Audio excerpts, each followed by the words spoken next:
Men davolatishdan qochmayman, davolatsam o'zimni farzandim, o'zimni qizim. Ha bu qizingni o'zi boru qadri yo'qmi uyda? Ha qizingga sovchi bo'lib kelishganda katta va'dalar bergandi. Hamma yo'g'ini o'zim qilaman, hamma narsasini o'zim qilib qo'ydim. Va qizingizni bersiz bo'ldi degan edi. Ha mehnatini qilyapti, ota-onasiga qarayapti. Ha bu ozgina dard tortib yotganda haqqi yo'qmi ozgina yotishiga? Qachon bir og'rib qolsa, bor ota-onang davolatadi. Bor ota-onang davolatadi deb jo'natishadi. Sog'lom bo'lib qolsa, olib ketishib mehnatini qildirishadi. Qachon bir nevaring og'rib qolsa ham, darrov ota-oniga bor deb otasi jo'natadi nega? Men davolatishdan qochmayman. Vazifam qizim, farzandim, jigarim.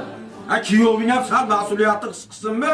Buni bunaqa yezalayligini bilganimda bermasdim qizimni. Iloji yo'q endi bolalarim, ajratammaysan.